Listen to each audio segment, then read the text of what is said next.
Oke, selamat pagi, selamat siang, selamat malam untuk kita semua.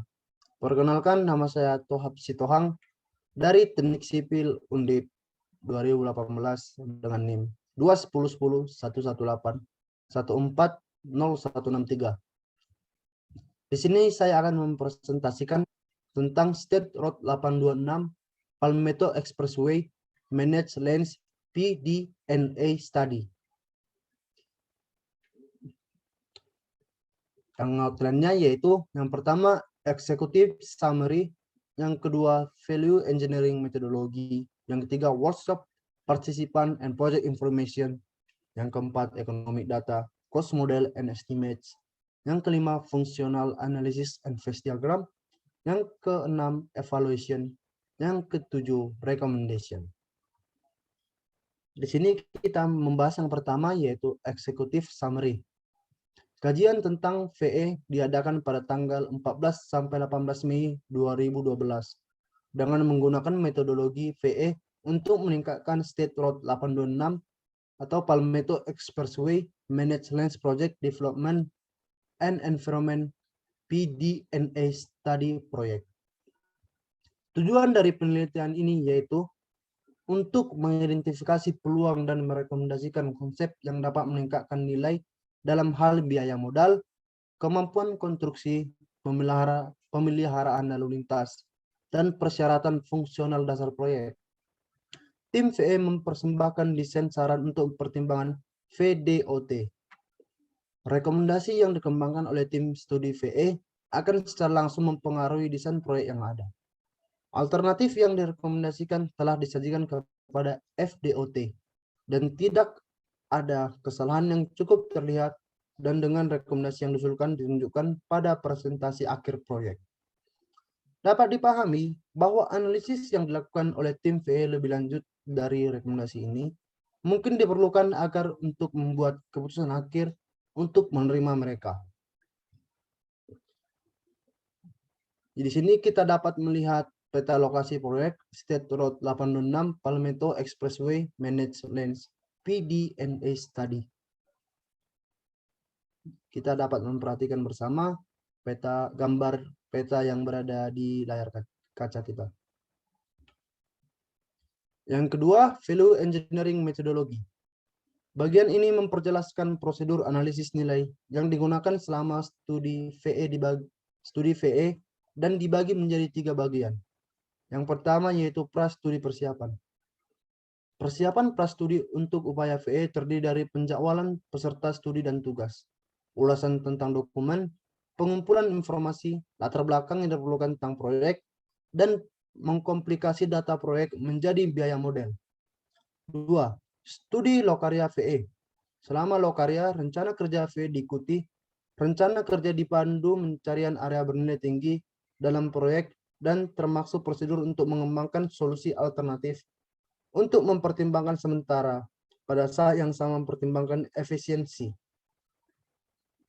Ini mencangkup fase-fase sebagai berikut. Yang pertama yaitu fase pengumpulan informasi. Yang selanjutnya fase tahap identifikasi fungsi dan analisis biaya. Yang kreatif. 4. Tahap evaluasi. Yang kelima tahap pengembangan. Yang keenam tahap presentasi dan pelaporan. Selanjutnya yaitu 3. Pasca studi. Bagian pasca studi dari VE meliput draft dan persiapan akhir dari studi rekayasa nilai, yang dimana laporan dan diskusi dan pertemuan dengan personal FDOT.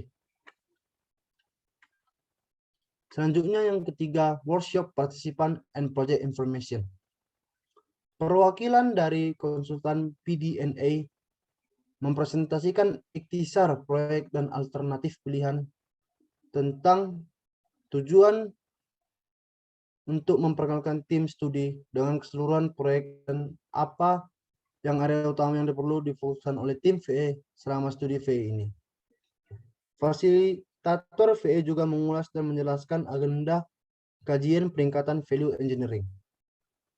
Di sini kita dapat melihat tabel dan dapat kita baca sama-sama.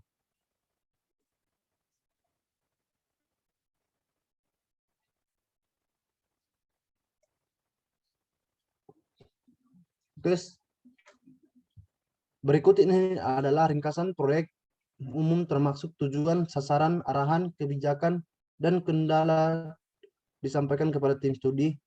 Setiap input spesifik elemen untuk ditunjukkan oleh tanda kurung di sekitar elemen, disiplin, dan minat.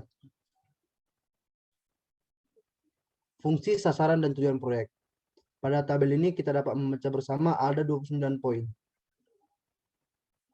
Selanjutnya yaitu kendala proyek umum. Kita dapat melihat pada dokumen PDNA dan dokumentasi cadangan yang disiapkan oleh WRS Corp. Selanjutnya yaitu kebijakan dan arahan proyek. 1. Proyek harus memenuhi kriteria ekonomi, desain teknik, lingkungan, dan sosial budaya persyaratan. Yang kedua, memenuhi tujuan rencana transportasi jarak jauh untuk pengembangan masa depan. Selanjutnya, kendala proyek umum ada 7 poin. Yang pertama, tidak ada hambatan atau tambahan hak jalan. Yang kedua, induk gas alam (FTG). Yang ketiga, sambungan di setiap ujung. Yang keempat, tidak ada perbaikan pada simpang susun. Yang kelima, jalan layang NW 103 Street. Yang keenam, jalan layang NW 25 Street. Yang ketujuh, jadwal agresif. Ulasan situs, komentar, dan pengamatan nilainya. Tim tidak melakukan kunjungan lapangan karena terbiasa dengan koridor dan menggunakan Google Earth dan situs penilai properti kabupaten secara ekstensif. Yang keempat yaitu ekonomi data, cost model, and estimate. Tim studi menggunakan kriteria ekonomi untuk evaluasi dengan informasi yang dikumpulkan dari konsultan PDNA Long Range Estimate atau LRA yang disiapkan pada 29 Februari 2012. Untuk menyatakan biaya secara bermakna, perbandingan biaya yang terkait dengan alternatif disajikan berdasarkan total biaya siklus hidup dan didiskon nilai sekarang dari pekerjaan. Suku bunga periode proyek dirasakan pada parameter sebagai berikut. Tahun analisis 2012, perencanaan ekonomi 30 tahun yang dimulai dari 2014. Tingkat diskon atau bunga 5,00%, inflasi atau eskalasi 3,00%. Perkiraan biaya awal digunakan oleh tim untuk elemen konstruksi utama dan dikembangkan oleh WRS dan tim penaksir hak mereka. Perkiraan dasar ditentukan sebagai jalan negara 86 bagian dari proyek dengan koneksi ke 1 sampai 75. Yang kelima, functional analysis and phase diagram. Analisis proyek ini ditinjau dan dikembangkan oleh tim untuk menentukan persyaratan untuk keseluruhan proyek dan setiap elemen proyek jika diperlukan. Dan untuk memastikan bahwa tim VE memiliki tugas lengkap menurut dalam memahami fungsi dasar yang diperlukan untuk memenuhi persyaratan proyek. Fungsi utama diagram teknik sistem analisis. Untuk membantu tim untuk berpikir dalam hal fungsi diperlukan, bukan hanya solusi normal. Untuk meningkatkan kreativitas mereka pengembangan ide. Analisis fungsional adalah sarana untuk mengevaluasi fungsi dari setiap elemen untuk melihat apakah pengeluaran untuk masing-masing elemen tersebut benar-benar menyediakan persyaratan proses atau jika ada jumlah yang tidak proporsional yang diusulkan untuk dibelanjakan untuk fungsi pendukung. Di sini kita dapat melihat diagram fase-nya. Selanjutnya. 6. Evaluation. Tim VE mengidentifikasi 9 bobot kriteria evaluasi yang meliputi biaya modal, kemudian konstruksi, pemeliharaan masa depan, dampak jadwal operasi lalu lintas, pemeliharaan lalu lintas, memerlukan variasi atau pengecualian dalam lalu lintas, memenuhi kebutuhan masa depan, dan pemberian umum untuk lalu lintas. Tinggal 9 tim VE tentang pentingnya setiap item. Kriteria dengan yang paling penting mendapat bobot 9 dan yang paling tidak penting menerima item nilai yaitu 1. Ide-ide tersebut kemudian didiskusikan secara individu dan diberi skor pada skala 1 sampai 5 dengan 1 yang menjadi yang paling tidak bermanfaat, dan 5 yang paling bermanfaat. Selama proses evaluasi, tim VE mengidentifikasi kembali beberapa ide kreatif sebagai pertanyaan untuk para desainer atau saran desain. Ide yang menjadi saran desain untuk pertanyaan desain untuk tinjauan titik tengah adalah ditekan menjadi DS pada lembar kerja evaluasi. Saran atau ide evaluasi dapat kita baca bersama di tabel di samping, dan juga evaluasi yang dilakukan dapat juga di tabel yang berada di bawah saran ide evaluasi.